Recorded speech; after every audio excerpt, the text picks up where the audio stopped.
여러분, 살을 빼본 자만 이 마음을 안다고 제가 수백 주고 배운 방법 중에 하나예요. 이것들을 챙겨 먹으면서 제가 살이 빠지는데 가속도가 붙는다는 걸 느꼈어요. 저는 에사비 물을 마셨을 때 혈당 방어가 안 됐었거든요. 제가 너무너무 효과를 많이 본 방법 중에 하나인데, 공복 시간 지켜도 살이 안 빠지시는 분들 좀 뜨끔하셨을걸요? 제가 경험하면서 찐으로 효과 본, 진짜 이렇게 했는데 살 빠진다고? 레브나들 안녕하세요, 최문아입니다. 여러분, 더워지면서 가장 좀 관심이 많이 가는 것 중에 하나가 저는 첫 번째도 두 번째도 뭔가 다이어트인 것 같아요. 제가 또 10kg를 뺀 유명한 다이어터인데, 여기서 또 핵심이 제가 10kg를 뺄 때는 운동을 정말 하나도 안 했거든요. 운동을 안 해서 생긴 나중에 문제도 있었지만, 오늘의 주제 다이어트 꼼수 팁이잖아요. 제가 경험하면서 찐으로 효과 본, 진짜 이렇게 했는데 살 빠진다고? 하는 것들 좀 알려드릴게요. 저는 여러분, 살을 빼고 나서 좀 후회를 했던 게, 이렇게 쉽게 빠지는 거를 내가 이거를 몰라서 지금까지 못 뺐구나라는 마음에 너무 슬펐거든요. 그만큼 자신 있는, 좀 빠르게 빠질 수 있는 꼼수 팁이니까 오늘 아주 꿀팁 제대로 다 뽑아가세요. 첫 번째 방법은 당류 제한하기. 저는 여러분, 살을 과자, 초콜릿, 아이스크림 이런 걸로 쪘기 때문에 이걸 제한하는 게 너무너무 힘들었어요. 근데 이 힘든 거를 제한하니까 살이 빠지더라고요. 그리고 이 당이 많으면 몸에 염증도 많이 유발하기 때문에 이거는 필수로 조금 줄이는 게 좋고, 사실 여러분, 다이어트를 조금 이제 깊게 들어가면 칼로리를 볼 때 나트륨도 봐야 되고 뭐 포화지방도 봐야 되고 이것저것 많이 봐야 돼요. 근데 일단 당만 낮아도 우리는 성공이다. 저당 제품들이 너무 많은데 여기서 또 속으면 안 되는 거는 말티톨이 시중에 진짜 많이 나와 있는데, 이 톨로 끝나는 당 대체템들은 100%가 아니고 딱 50% 정도로 당을 낮춰준다고 생각을 하면 돼가지고, 그래서 우리가 좀 똑똑하게 보고 저당인 것만 골라서 먹으면은 좀 대체템도 되면서 쉽게 살을 뺄 수 있는 것 같아요. 두 번째는 왜 살이 쪘는지 파악해야 된다. 제가 여러분, 당으로 살이 쪘잖아요. 그걸 알고서 당을 제한시키니까 살이 쫙 빠지더라고요. 근데 모두가 저 같은 게 아니라 빵을 좋아하는 사람들, 면을 좋아하는 사람들 있잖아요. 그런 분들은 내가 뭘 좋아해서 살이 쪘는지 파악을 해가지고 그거를 줄이면 살이 빠져요. 근데 나는 면빵까지 다 좋아해, 어떻게 해요 언니라고 하시면은 이제 정신을 조금 차리시고 많은 부분을 제한하시면 되겠습니다. 그리고 세 번째는 식사 순서 바꾸기. 제가 너무너무 효과를 많이 본 방법 중에 하나인데, 너무 쉽게 채소, 단백질, 탄수화물 요 순으로 밥을 먹어주는 거예요. 이렇게 먹어야 되는 이유는 이래야 혈당 스파이크를 안 치고 천천히 올라갔다가 천천히 내려와요, 혈당이. 제가 여러분, 이거의 중요성을 너무 느껴가지고 예전에 영상도 만들었잖아요. 근데 제가 뭐 보조제고 이것저것 많이 테스트를 해봤는데, 어쨌든 야채를 먹는 게 혈당 스파이크 방어에는 짱이에요. 근데 그게 너무 어렵다 하면은 요즘에 보조제들도 되게 많이 나오잖아요. 그것들을 식사 전에 먹는 것도 너무 괜찮아요. 여러분, 근데 제가 그 영상 찍을 때도 느꼈던 게, 보통 에사비가 혈당을 막아준다 이런 인식이 딱 있었는데, 저는 에사비 물을 마셨을 때 그렇게 혈당 방어가 안 됐었거든요.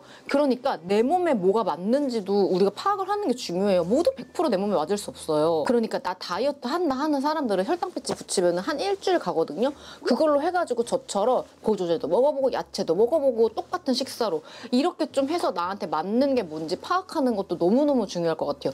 이것만 해도 저는 살 어느 정도 빠진다고 장담합니다. 첫 번째는 복합 탄수화물이랑 단백질 먹기. 이것들을 챙겨 먹으면서 제가 살이 빠지는데 가속도가 붙는다는 걸 느꼈어요. 일단 여러분, 탄수화물이 단순, 복합 이렇게 나눠져 있는데, 복합은 우리 알고 있는 뭐 고구마, 현미, 귀리, 통밀 요런 좀 건강한 것들이고, 단순은 뭐 흰쌀밥, 빵, 면 요런 종류예요. 근데 여기서 먹어야 되는 거는 복합이고 먹지 말아야 되는 건 단순이에요. 단순을 왜 먹으면 안 되냐면은, 단순은 혈당을 확 올리니까 인슐린 분비도 확 나와가지고 지방을 좀 저장해버린단 말이에요. 그래서 먹지 말라고 하는 거고, 복합은 혈당을 천천히 오르고 내리게 하고 폭식 예방에도 좋고 섬유질이나 전분이 있어가지고 소화하는데 이렇게 오래 걸려가지고 포만감 유지도 좋다 이거예요. 그리고 인슐린 분비가 급격하지 않으니까 몸에서 지방을 저장해야 된다, 이게 없어지겠죠? 그래서 탄수화물은 꼭 저걸로 챙겨줘야 되고, 그리고 여러분, 단백질은 그냥 필수로 챙겨주셔야 돼요. 뭐 닭가슴살, 단백질 쉐이크, 두부, 달걀, 뭐 그릭 요거트 이런 걸로. 저는 번갈아 가면서 진짜 거의 몇 끼 먹어줬는데 단백질을 챙겨줘야지 근육 보존이 돼요. 보통 여러분 다이어트 하잖아요. 그러면은 지방만 빠지는 게 아니라 근육까지 같이 빠져요. 근데 근육이 줄어드는 순간 기초대사량도 줄고, 기초대사량이 줄면은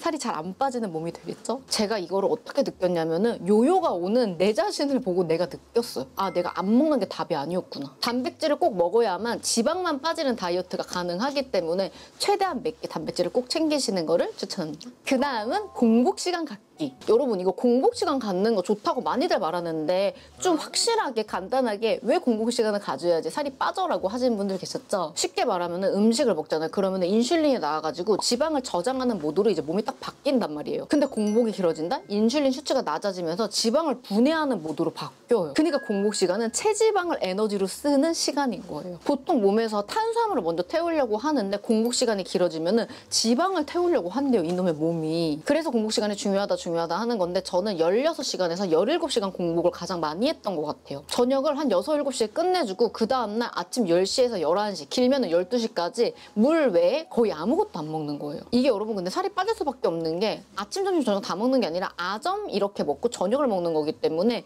살이 빠질 수밖에 없어요. 그리고 저는 저녁을 가볍게 먹는 거를 절대로 못해요. 왜냐면은 제가 늦게까지 깨어 있으니까. 그래서 점심을 뭐 야채, 고기 이런 걸로 좀 가득해서 먹어주고 저녁은 그냥 일반식 먹었어요. 근데 여러분 여기서 진짜 핵심이 뭔지 알아요? 공복 시간을 지키는 것보다 공복 시간을 지키고 그 다음에 뭘 먹느냐가 정말 중요해요. 이거를 몰라가지고 공복 시간을 지켜도 살이 안 빠지시는 분들 지금 뜨끔하셨을걸요? 그러니까 공복 시간을 지켰으면 저처럼 뭐 야채부터 먹어주고 그 다음에 뭐 단백질 제대로 먹어주고 고기 같은 거 꼭 먹어주고 그 다음에 뭐 탄수화물 아니면 뭐 현미밥 이런 식으로 좀 먹어주고 이게 핵심이니까 공복 시간은 요거를 딱 기억하시면 되겠습니다. 그 다음은 따뜻한 물 많이 마시기. 이거는 여러분 제가 수백 주고 배운 방법 중에 하나예요. 제가 몇 년 전에 진짜 유명한 다이어트 센터를 좀 가봤었는데 거길 다니면서 제가 느낀 게 여기가 왜 프로그램을 안 보여줬는지 알겠다. 와 근데 진짜 너무 돈이 아까운 거예요. 근데 그 중에 하나 걷는 게 이 따뜻한 물 마시는 거. 처음에는 따뜻한 물 마시는 게 너무 힘들었는데 이제는 아예 얼음물 마시는 게 더 힘들어요. 자 여러분 따뜻한 물을 마시면 왜 살이 잘 빠지는지 알아요?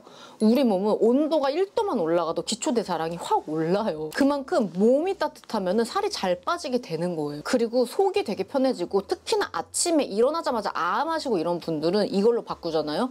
정말 깜짝 놀라실걸요? 내 속이 이렇게 안 아플 수 있구나라는 마음에. 너무 따뜻한 거 어렵다 싶으면 정수라도 먹고 저는 찬물은 절대 금지라고 말합니다. 다이어트 하시는 분들한테는. 그리고 마지막은 생리 끝나고 황금비 제대로 활용하기. 이 일주일만 여러분 잘해도 한 달이 편해요. 다이어트 하는 사람들이 이 기간을 정말 기회의 시간이라고 말할 정도로 정말 살이 잘 빠지는 시기인데 생각해보면 생리하기 전에 몸무게 재면 확 늘어있고 생리 끝나면 또 착 빠져있잖아요. 이때 에스트로겐이 빠르게 올라가는데 이때 체지방 연소 효율이 되게 좋은 시기예요. 그래서 살이 잘 빠지는 거예요. 사실 그리고 기분도 되게 좋아지잖아요.